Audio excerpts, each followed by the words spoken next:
it's not fun losing, right? But I think overall, like what we learned and what our freshmen gained in terms of experience, there's positives out of this past weekend. I mean, we as a coaching staff kind of, learned the different things we need to tweak or change. And then I think the players personally learned, a lot from it. What could they do different? How could they prepare different? For a lot of freshmen, it was their first time having to get ready for a 2-game weekend, right? So a lot comes out of the losses, good and bad. Like we learned what we got to fix and then learned what we need to kind of tweak in different areas. I mean, she's just like her sisters. I mean, that family, you ask them to do something, they're going to do it. Just like her sisters were when they were here last year. And so, yeah, Brayden, I mean, she's kind of embracing whatever we are throwing at her. We've played her in a couple different positions throughout, our scrimmages and then our first 2 games. But, yeah, I mean, she's embracing, what we're asking her to do, and that's all I can ask for. I mean, Megan's essentially a freshman, right? I mean, she's sophomore-wise academic, but last year she played in 2 games and then got an injury that took her out for the whole year. So Megan's still kind of learning, and she's a workhorse. Again, I could tell her to go do anything and everything, and she'll go do it. And she'll do it with some energy and some feistiness behind her, which I love in the middle.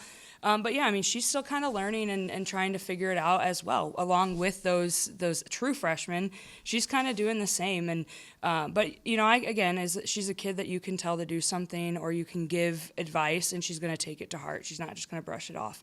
But yeah, she's solid in the midfield for us. I mean, just her vision of the field, her touch alone, like they do wonders for us in there. But we still have to clean some stuff up overall in the midfield, and I think that will kind of help her succeed more too, as well as all the other ones. Yeah, I mean, I think we're still trying to find our chemistry a bit as a group. I mean, with so many new faces and then a new style that we're really trying to implement, even for our returners, it's taking some time. That chemistry is maybe not there all the way. And so that's us as a coaching staff having to kind of figure out where that chemistry can be built in training and off the field stuff and all of that.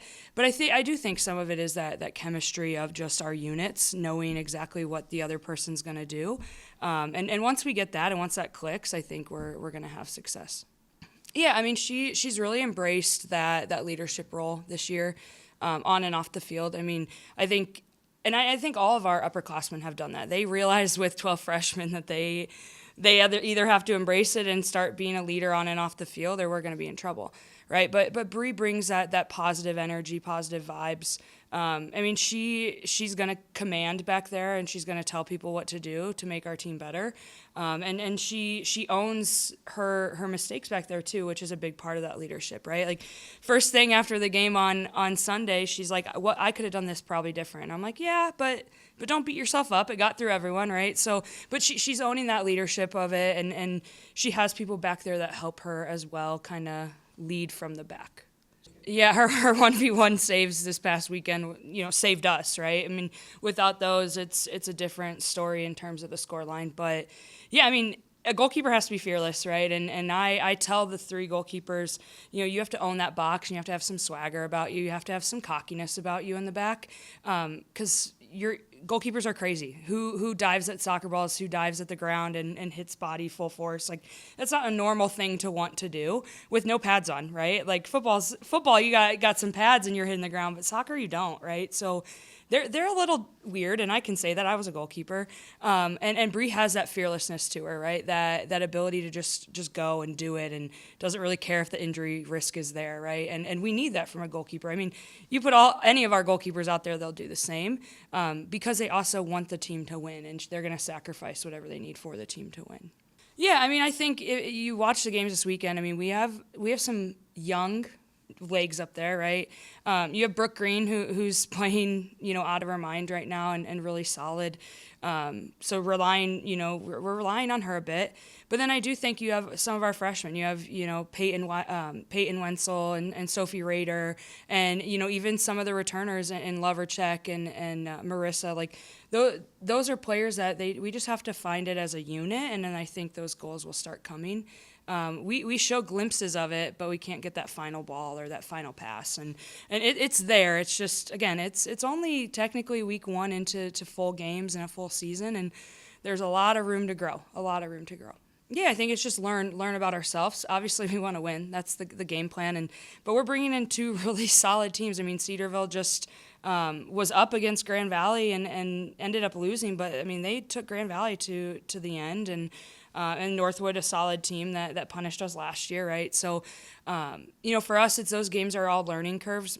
My staff and I, our biggest thing is if we're ready by the first game of conference, we'll feel confident. If we can say most of everything is clicking, then we'll feel pretty confident about it. But yeah, I mean, it's learning from it, learning from playing. That's pretty much the only way sometimes that you can really grasp what you need to work on is by putting it out there and playing. And hopefully, we get results while also learning. I'd like that a little better, but it's like I told the girls, games keep coming. They don't stop. We have 18 total regular season games, right? They don't stop.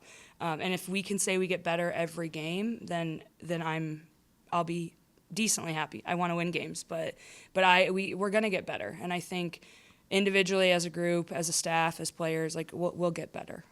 Yeah, I think it's just our staff's confidence in them, right? We don't have to fix everything with that group. They're good players. They're here for a reason. I mean, we recruited them for a reason. And reminding them that. And we constantly kind of give them those little, like, hey, you're here for a reason. You're at Michigan Tech for a reason. You're with our program for a reason.